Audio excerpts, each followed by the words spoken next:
This is everything you need to know about the Paladins Tidal Surge update.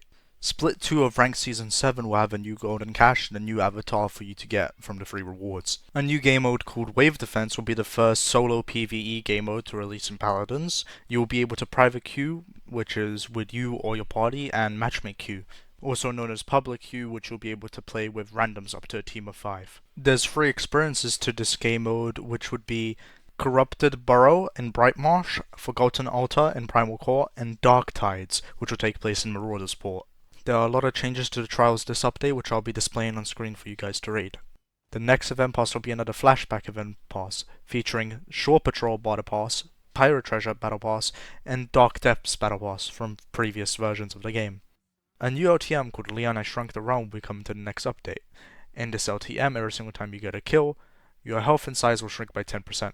There's also a lot of changes coming to the Truly Talented LTM, which I'll be displaying right now.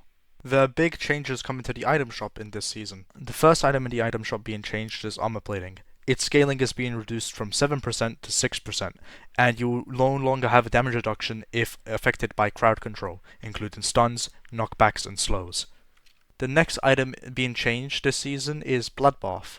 Bloodbath is being buffed to True Heal for 400 per tier instead of being affected by Cauterize. This is in line with its price, which is staying at 300. There's a huge change coming to Rejuvenate. Now, you will no longer be buying Rejuvenate to increase the amount of healing you receive, but rather you'll be buying it to increase the amount of healing you output to other players.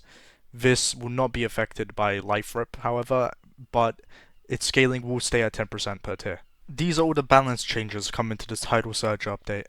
But just before then, make sure to hit the like and subscribe button in case you want another video like this. I'm trying to hit 1,000 subscribers before the end of the year, and I would greatly appreciate it. Anyways, here are the balance changes. Cassie's Blast Shot now applies 12% of max health as poison over time for 3 seconds, and Disengage now applies a 35% freeze for 3 seconds.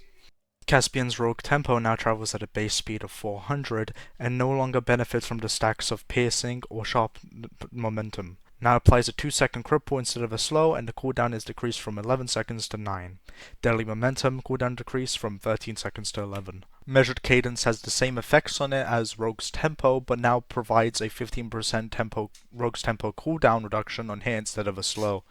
For Corvus, Dark Gifts now has an increased heal tick from 75 to 100, increased reload speed to 25%, and increased cooldown reduction to 20%. Stun and Massage now reduces his projectile cooldown from 8 seconds to 5. Eevee's ultimate now shows a freeze effect. Io's health bar now indicates when she's going to be affected by sacrifice. Kasumi's health is increased from 2100 to 2200, and her Yokai Do now has a tighter cone from 6 units to 4.5. She has an increased shield bonus damage from 200 to 250% and can no longer buy Wrecker. Curse target damage output reduction is increased from 2 to 3% per stack. Kanessa will begin a soft rework that I'll be displaying on screen right now. Koga's Dragon Stance movement speed bonus is reduced by 10%. Maeve got a lot of talent changes, with Street Justice being reworked and Cat Burglar and Rogue Scampit being slightly buffed each. Makoa's ultimate now provides him a 50% size increase with more health and more damage reduction on top of that. Jubilation from Moji now spreads 75% of marked damage to nearby enemies. Nyx's Royal Presence now displays a duration bar when active, and Royal Breaker can now miss 2 hits before resetting combo chain. Other changes for Nyx's cards are listed above. Ceres has 2 talent reworks listed above. Seven has officially been killed, with the number of grappling hooks he has decreased to 1 charge, and though the cooldown is decreased by 2 seconds, his explosive dodge cooldown has been increased to 8 seconds. Though it doesn't fix the situation, he has an increased cooldown reduction to 0.5 in the Night card, and his grappling hook has 2 charges in the Overcharge talent.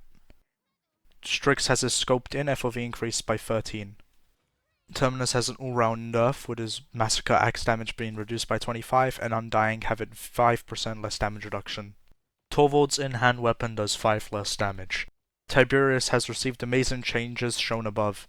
Vaatu has received more damage but less fire on his knives, making the same time to kill, but his Enveloping Shadows cooldown has released to 2 seconds. Vora has received some nice buffs to her ultimate ability. And Willow's Blast Flower talent is 5% reduced damage per stack.